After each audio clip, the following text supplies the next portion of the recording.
If I got you to click, welcome to sign one. Because only a weak feeling person would feel the need to click here. And what's crazy to me about this logic and the propensity for a weak mindset is the sign that you secretly want and crave confirmation and affirmation of what you already know, that your mindset is weak. Because this video serves less as intended education and more as a reminder to your current dedication that you are accepting of your weakness and it is ruining your life.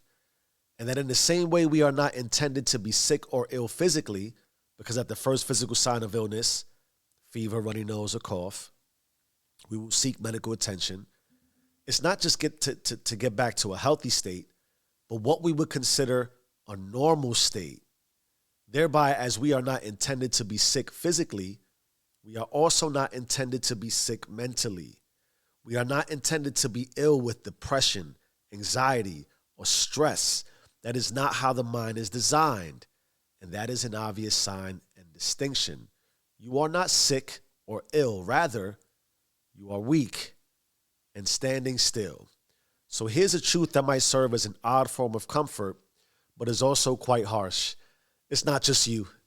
Our mind is highly susceptible and ripe for influence, and the world of persuasion knows it. So the less time you take to work on your mind, the weaker it is, like any muscle available to you.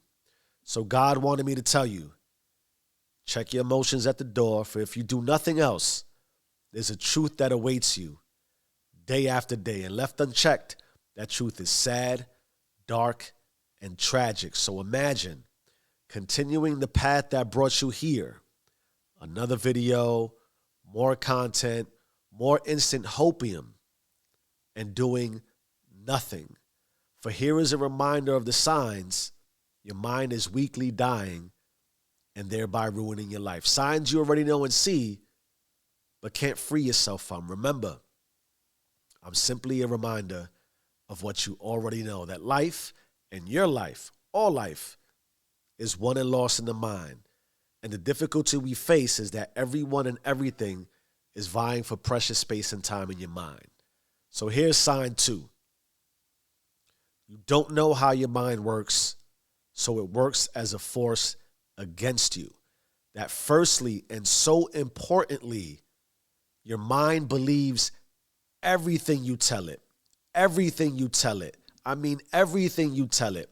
That it literally cannot differentiate between what's real in physical life and physical reality and what you see in your mind. And that power, which is built in all of us and is called consciousness, which in relatable terms is the most awesome supercomputer available to all of us and goes to work for you all day, every day, even while you sleep. And aside from keeping you alive, like beating your heart, working your organs and all your bodily functions, it's also designed to provide you with everything you think and see about you and for yourself. So that means quite literally, you are what you think you are. And as soon as you decide to make a change in your mind by just thinking something different, your conscious supercomputer mind and body will begin to change. Like immediately, right now, on the spot. And I didn't intend this to be a science lesson, but I think it's wise to know some basic things like neurons, which are responsible for brain functionality, wire together based on thought patterns and can therefore rewire itself based on what you tell it, meaning you can create new thought patterns anytime you want. So the mantra goes, neurons that wire together, fire together. Where focus goes, energy flows. New thoughts create new patterns, and this is super important to how you feel because thoughts create emotions, which create more thoughts and more emotions. And go on a deeper level, that even at a cellular level, the minute you decide to make a change, any change, particularly a challenging one, and you take action, exposure to that challenge will transform you. And you don't have to oppress or depress or cause you to be anxious.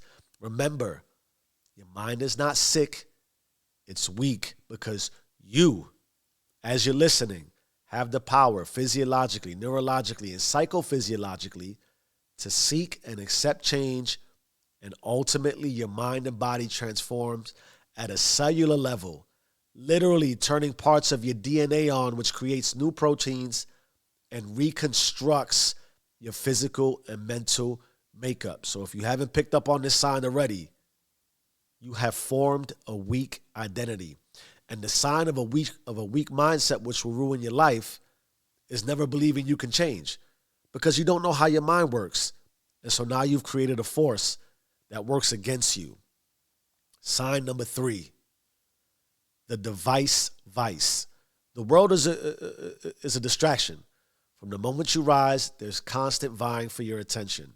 And your device is quite literally like a vice, and always available for a quick hit, a quick fix, irresistible and vulnerable to your weak mind. You already know not to grab your phone. You already know there's nothing there but lost time. You already know it alters your moods and the thoughts in your mind. So much so that you continually and totally lose time.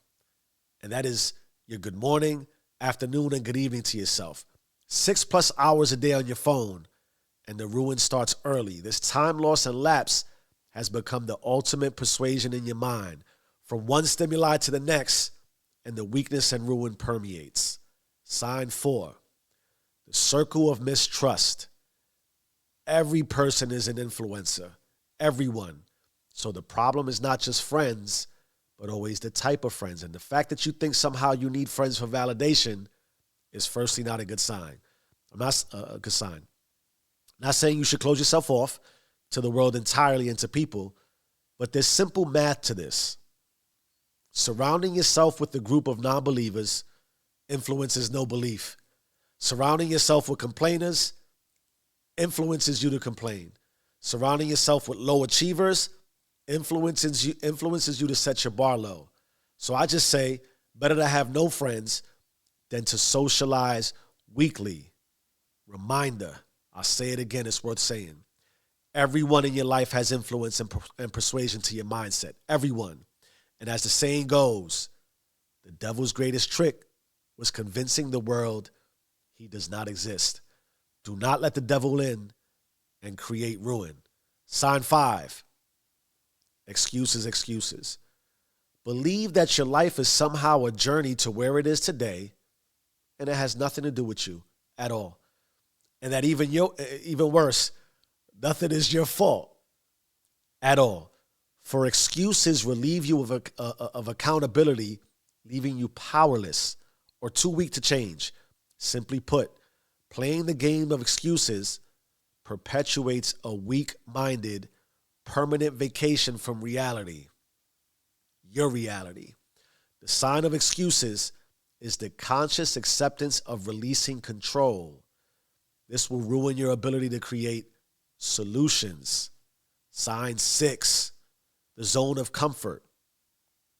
It is said that the more you read, the more you learn, because the more you realize how much you don't know. The more you work out, the more your muscles hurt, which forces them to grow. The more water, light, and exposure to air you give a plant, the more it will grow. None of that implies comfort.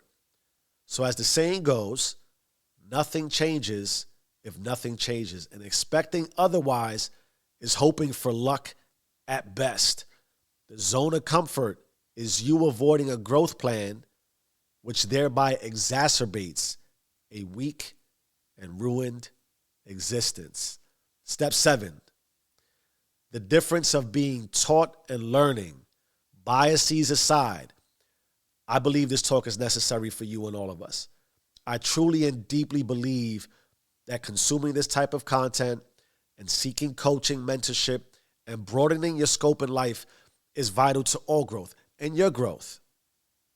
But if you don't take action on yourself and you continue to succumb to the influence of life from and through the knowledge of others and using that to form your mindset and beliefs about your world, That's the ultimate definition of ruin, because then you have never learned anything about yourself for yourself. You are then a creation of influence based on beliefs and experiences that others have pushed on you. And let me be clear. There is nothing you seek to fulfill for yourself that doesn't require you to ingest, consume, and overflow your cup with the wisdom of knowledge. But if you take anything away from this talk, it should be to begin being a more active participant in the game of life. Seek your own spiritual challenge. Seek your own relationship with God. Don't just vomit what a pastor preaches. Seek your own physical commitments. Run your own marathon. Lift those weights and invest in the pain of direct experience with life. Otherwise, you're on the sidelines, and before you know it, the ruin will weaken your mind into submission. So if you're watching, it's getting late early. Change your mind, change your life. I am who I say I am. Stay rich.